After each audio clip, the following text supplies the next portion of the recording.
I heard the words cut through the ballroom like broken glass. "Meet the family embarrassment," my wife's brother sneered, raising his glass. "He works at a grocery store." The groomsmen laughed, the kind of laughter meant to wound. My wife didn't correct him. She didn't even flinch. I smiled, the kind of smile that hides a storm. Then I turned and walked away. That's when the best man, a broad-shouldered man in a sharp black suit, approached me quietly.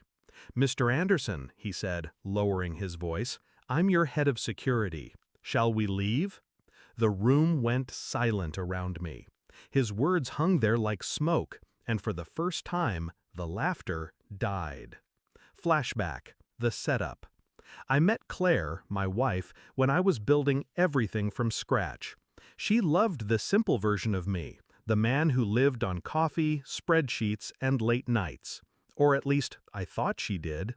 Back then, her family tolerated me. Her brother, James, was the loudest critic. He called me a dreamer, a wannabe businessman, unworthy of his sister. He wore his arrogance like a tuxedo, tailored, polished, suffocating.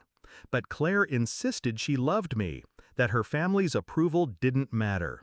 I believed her. Belief was my mistake. Discovery of betrayal. The signs came slowly. Claire stopped asking about my projects. She rolled her eyes when I missed dinners for work. When my company began scaling, she didn't celebrate. She complained about my secrets. Secrets? No. Plans, calculations, risk after risk, lined up like dominoes, waiting to fall into fortune. Then I overheard her one night on the phone with James. Her voice was sharp, mocking. "He still thinks he's building something, but let's be honest, he's just a grocery store manager with delusions." The truth hit me harder than any punch. She had been laughing with them all along.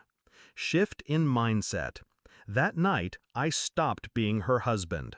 I became her judge. I didn't argue. I didn't confront. I did what I do best: strategized. I buried myself deeper in my work, in acquisitions, in partnerships. The world thought I was a ghost, a quiet figure drifting through business circles. But ghosts move silently for a reason. They haunt, then they strike. Claire thought I was fading.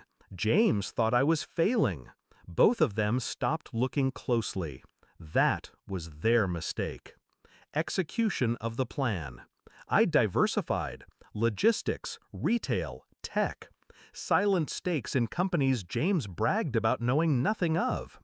Every insult fueled me. Every smirk financed another deal. The grocery store? It wasn't a lie.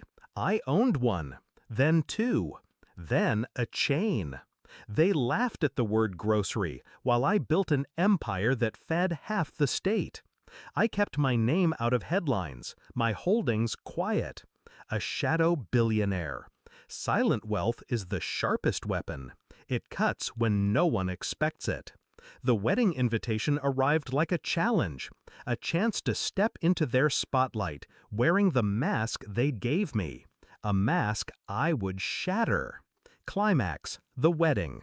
So here I was at James's wedding, listening to him parade me as his family's disgrace. His voice carried, his pride swollen, his friends snickering.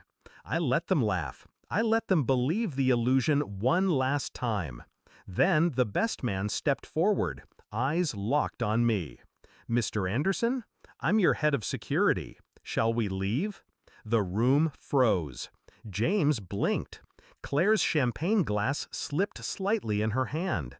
Guests turned, whispers swelling. Security? Billionaires don't walk into weddings alone. They walk with shadows guarding them. And my shadows had just stepped into the light. The downfall. I turned slowly, scanning the room. My smile never faltered. "Stay close," I told the man, my voice calm, deliberate. James's laughter cracked. Head of security for a grocery clerk? The best man handed him a phone. Opened to Forbes. My name, my face, my net worth, 11 figures that drowned the room in silence. Gasps spread like wildfire. Guests shifted uncomfortably, eyes darting between James and me. Claire's face drained of color.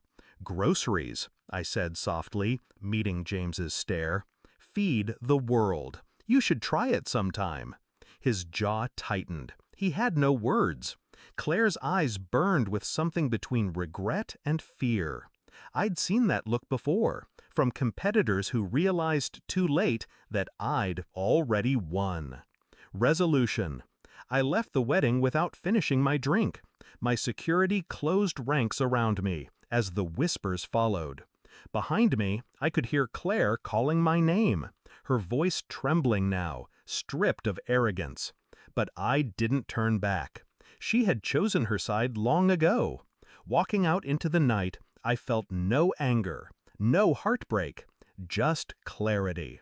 They had called me the family embarrassment. Now I was the family reckoning.